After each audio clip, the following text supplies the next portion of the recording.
Monday morning 2 ദിവസത്തെ വീക്കെൻഡിന് ശേഷം സ്റ്റീവുഡിനെ സ്കൂളിലേക്ക് അയക്കാനുള്ളൊരു തത്രപ്പാടാണ്. രാവിലെ ഒരു ഓട്ടപ്പാച്ചിലാണ്. അപ്പോൾ അതിനായിട്ട് ഞാൻ ആദ്യം പൊൻകതിറിൻ്റെ പുട്ടുപൊടി എടുത്തിട്ടുണ്ട്. ഇത് നല്ല തരിതരിയുള്ള പുട്ടുപൊടിയാണ്. അതിലേക്ക് ആദ്യം തന്നെ തിളപ്പിച്ച വെള്ളം ഒഴിച്ച് കുതിർക്കാൻ വേണ്ടി വെച്ചിരിക്കും. അപ്പോഴേക്കും അത് നല്ല രീതിക്ക് ഇങ്ങനെ പൊങ്ങി വരും. അതാണ് രാവിലെ ബ്രേക്ക്ഫാസ്റ്റ്. പുട്ടും പയറുമാണ് രാവിലത്തെ ബ്രേക്ക്ഫാസ്റ്റ്. പിന്നെ എനിക്ക് കാപ്പിക്കുള്ള വെള്ളവും വെച്ചിട്ടുണ്ട്. ഇത് ഫ്രീസറിൽ നിന്ന് ഞാൻ മീൻ എടുത്ത് പുറത്ത് വെച്ച് സ്റ്റീവുഡിന് മീൻ പൊരിച്ചത് കൊടുത്തു വിടാനാണ്. ഇപ്പം നല്ല കല്ലായിട്ടിരിക്കുകയാണ് മീൻ. പിന്നെ രാവിലെ ഒരു കാപ്പി, അതെനിക്ക് നിർബന്ധമാണ്. കാപ്പി ടീയും ഞാനൊരു ഭയങ്കര അഡിക്റ്റായി തുടങ്ങിയിട്ടുണ്ട്. നിറയെ കുടിക്കും. പാൽ ഐറ്റംസ് ഒന്നും ഞാൻ കുടിക്കില്ല. പാല് സ്റ്റീവിനും മമ്മിക്കും വേണ്ടിയിട്ട് ആണ് ഞാൻ അടുപ്പിൽ വെച്ചിരിക്കുന്നത്. അതിനുശേഷം ഒരു കപ്പ് കാപ്പിയുമായി ബാക്ക് സൈഡിൽ വന്നിരിക്കുക. അപ്പോഴേക്ക് സ്റ്റീവ് ഉറക്കം എണീറ്റ് വന്നു. ആ ഉറക്കച്ചടവാണ് ഈ മുഖത്ത് കാണുന്നത്. കുറച്ച് നിർബന്ധമൊക്കെ ഉറക്കം എണീറ്റ് വരുന്ന സമയത്ത് ഉണ്ട്. പുറത്ത് വന്നിരുന്ന് കുറച്ച് കഥകളൊക്കെ അവന് പറഞ്ഞു കൊടുക്കുമ്പോഴേക്കും അവൻ ഓക്കെ ആവും. ഇത് ഞങ്ങളുടെ വാഴയാണ്, പുതിയ കൊല ഇട്ടിട്ടുണ്ട്. പിന്നെ അതിന് ശേഷം സ്റ്റീവിന് കൊണ്ടുപോകാനുള്ള സ്നാക്സ് റെഡിയാക്കിക്കൊണ്ടിരിക്കുമായിരുന്നു. അതിനായിട്ടിത് ഗീ കുക്കീസാണ്. നമ്മൾ സുപ്രീമിൽ നിന്ന് ഓർഡർ ചെയ്ത് വാങ്ങിയ ഗീ കുക്കീസാണ്. ഇത് വന്നിട്ട് മൈസൂർ പാവ് പോലെ, ഇതും ഒരു ഗീ കണക്കൊരു സ്വീറ്റ് തന്നെയാണ്. അതൊരെണ്ണം വെച്ചിട്ടുണ്ട്. പിന്നെ ഇതൊരു കുട്ടി ജിലേബി. ഇന്ന് ഫുള്ള് സ്വീറ്റ് ഐറ്റംസ് മാത്രമാണ് സ്റ്റീവിന്. സാധാരണ മിക്സർ ചിപ്സൊന്നും സ്റ്റീവ് കഴിക്കില്ല. കൂടുതലും ഇഷ്ടം ബ്രെഡിൻ്റെ അകത്ത് ബട്ടറോ അല്ലെങ്കിൽ ന്യൂട്ടല്ല അങ്ങനെ വെക്കുന്നതാണ് ഇഷ്ടം. ഇപ്പോൾ സ്നാക്സിന് ആകെ ഇത്ര മാത്രമേ ഞാൻ വെച്ചിട്ടുള്ളൂ. അതിനുശേഷം സ്റ്റീവിന് കൊണ്ടുപോകാനായിട്ടുള്ള വിഴുക്ക് റെഡിയാക്കാൻ വേണ്ടി സവാള, അതിലേക്ക് ഉപ്പ് ചേർത്ത് എണ്ണ ഒഴിച്ച് വഴട്ടിയതിന് ശേഷം കുനുകുനാന്ന് അരിഞ്ഞ് വെച്ചിട്ടുള്ള ക്യാരറ്റും കൂടെ ചേർത്ത് വഴറ്റുവാണ്. പിന്നെ ഞാൻ കുക്കറിന് പുറത്ത് ചിരട്ടപ്പുട്ടാണ് ഞാൻ വെക്കുന്നത്. അതുകൊണ്ട് തന്നെ അതിൽ തന്നെ പയറിട്ട് വേവിക്കും. ഇപ്പോൾ പുട്ട് നല്ല സോഫ്റ്റായിട്ട്, പുട്ടിൻ്റെ മാവാണിത്, അത് നല്ല സോഫ്റ്റായിട്ടുണ്ട്. നല്ലപോലെ പൊടിച്ചെടുത്തതിന് ശേഷമാണ് ഞാൻ ചിരട്ടപ്പുട്ടിലേക്ക് മാവ് നിറയ്ക്കുന്നത്. അപ്പോഴേക്കും നമ്മൾ കുക്കറിൽ വിസിൽ വന്നതിന് ശേഷമാണ് ചിരട്ടപ്പുട്ടിന് ആവശ്യമായിട്ടുള്ള മാവ് നിറയ്ക്കുന്നത്. ഇന്ന് എനിക്കും ജോലിക്ക് പോകേണ്ട ഒരു ദിവസമാണ്. ഇന്ന് നമുക്ക് പൊതുവേ ഒരു മടിയൊക്കെ ഉണ്ടാവും. ചിലപ്പോൾ എനിക്ക് നല്ല ഫ്രഷ് മൂഡാണ് തോന്നുക. കാര്യം എന്താണെന്ന് വെച്ചാൽ കുറച്ച് 2 ദിവസം ഇപ്പോൾ പണിയൊന്നും എടുക്കാതെ വീട്ടിനകത്ത് തന്നെ ഇരിക്കുമ്പോഴത്തേക്കും ഒരു പുതിയതായിട്ട് നമുക്ക് ജോലി ചെയ്യാനായിട്ടൊരു ആകാംക്ഷയെന്ന് ഒരു കുറച്ചുകൂടി ഒരു എനർജി കിട്ടും എന്ന പോലെ തോന്നാറുണ്ട്.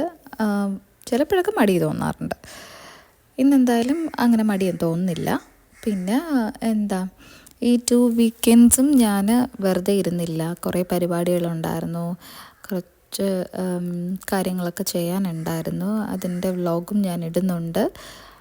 അപ്പം അതും കൂടി ഉള്ളതുകൊണ്ട് ശരിക്കും പറഞ്ഞിട്ടുണ്ടെങ്കിൽ വീക്കെൻഡ്സ് പോയത് കൂടി അറിഞ്ഞില്ല. എനിക്ക് ഇത്തവണ 3 വീക്കെൻഡ്സ് ഉണ്ടായിരുന്നു, ഫ്രൈഡേ, സാറ്റർഡേ, സൺഡേ.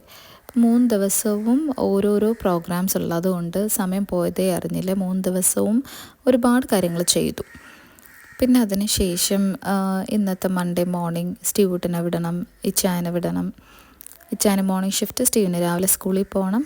അതൊക്കെ കഴിഞ്ഞിട്ടാണ് ഞാൻ ഇനി എൻ്റെ കാര്യങ്ങൾ നോക്കുക. എനിക്ക് പിന്നെ വൈകിട്ട് പോയാൽ മതി. നൈറ്റ് ഷിഫ്റ്റ് ആയതുകൊണ്ട് വൈകുന്നേരം വണ്ടി വരത്തുള്ളൂ. അപ്പോൾ കാര്യങ്ങളൊക്കെ ചെയ്താൽ മതി. ഞാനിങ്ങനെ സ്റ്റീവിന് മീൻ പൊരിക്കാനായിട്ടുള്ള മസാലകളൊക്കെയാണ് എടുത്തിരിക്കുന്നത്. അതിലേക്ക് ഞാൻ കുറച്ച് കറിവേപ്പിലയും കൂടെ ഇടും. മുളക് പൊടി, കുരുമുളക് പൊടി, ഉപ്പ്, മഞ്ഞൾപ്പൊടി, ഇത് മാത്രമേ ഞാൻ ഇടത്തുള്ളൂ. ഇഞ്ചിയും വെളുത്തുള്ളിയും വേണമെങ്കിൽ ചേർക്കാം, ചതച്ചതോ പേസ്റ്റോ ചേർക്കാം. പക്ഷെ അപ്പോഴേക്കും ആ മീനിൻ്റെതായ ഒരു ടേസ്റ്റും മണവും മാറുന്ന പോലെ എനിക്ക് തോന്നിയിട്ടുണ്ട്. ചില സമയത്ത് വേണമെങ്കിൽ ട്രൈ ചെയ്യാം. പക്ഷെ എനിക്ക് കൂടുതലും ഇങ്ങനെ പൊരിക്കുന്നതാണ് ഏറ്റവും കൂടുതൽ ഇഷ്ടം. അതിൻ്റെ കൂടെ കുറച്ച് കറിവേപ്പിലയും കൂടി ഇട്ട് വറുത്തെടുക്കുമ്പോഴത്തേക്ക് നല്ലൊരു മണമായിരിക്കും. സ്റ്റീവിന് വേണ്ടി ഒരു 2 കഷ്ണം മാത്രം വറുത്തെടുക്കുന്നുണ്ട്. ബാക്കി ഞാൻ ഫ്രിഡ്ജിൽ വെച്ചിരിക്കും. കാര്യം ഇത് ഉച്ചയ്ക്ക് ആവശ്യാനുസരണം മാത്രമേ വറുക്കൽ പൊരിക്കൽ പരിപാടിയൊക്കെ ഇവിടെ ചെയ്യാറുള്ളൂ. അതുകൊണ്ട് ബാക്കിയെല്ലാം ഞാൻ ഫ്രിഡ്ജിൽ വെക്കാറാണ് പതിവ്. സ്റ്റീവുഡിന് എന്നെ ചുറ്റിപ്പറ്റി തന്നെ ഇങ്ങനെ നടക്കുന്നുണ്ട്. അവനെക്കൊണ്ട് തന്നെ ഞാൻ പല്ലൊക്കെ തേപ്പിക്കും. അവൻ തനിയെ പല്ല് തേക്കും. വൃത്തിയാകുന്നുണ്ടോ നോക്കാൻ ഞാനും കൂടെ ഉണ്ടാവും. അവൻ തേച്ച് കഴിഞ്ഞിട്ട് ഒരു റൗണ്ട് ഞാനും തേച്ച് കൊടുക്കും. അവനുള്ള ചൂടുവെള്ളം റെഡിയായിട്ട് അത് തണുപ്പിക്കാൻ വെച്ചതിന് ശേഷമാണ് ബാക്കി പരിപാടിയൊക്കെ തുടങ്ങുക. ഇതവൻ്റെ ലഞ്ച് ബോക്സാണ്. അതിലേക്ക് മമ്മിയാണ് ഇപ്പോൾ ചോറ് നിറച്ചുകൊണ്ടിരിക്കുന്നത്. അപ്പോഴേക്കും ഞാൻ സ്റ്റീവിന് പുട്ട് കൊടുത്തുകൊണ്ടിരിക്കുമായിരുന്നു. പുട്ട് കഴിക്കാനും ആൾക്ക് ഇത്തിരി മടിയുണ്ട്. പുട്ടാണ് ആളുടെ ഫേവറേറ്റ് എങ്കിലും.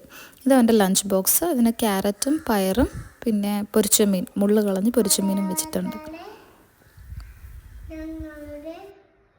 നിന്നും ജനമരാജ്യങ്ങളും സത്യമായ പോകുന്ന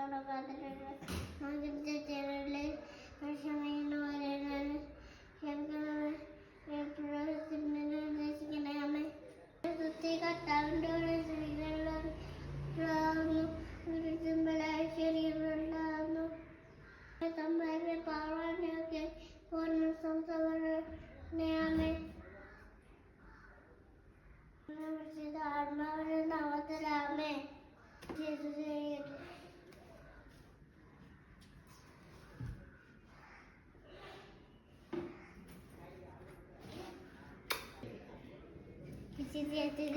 എപ്പോഴും പ്രസിദ്ധീകരിക്കട്ടെ.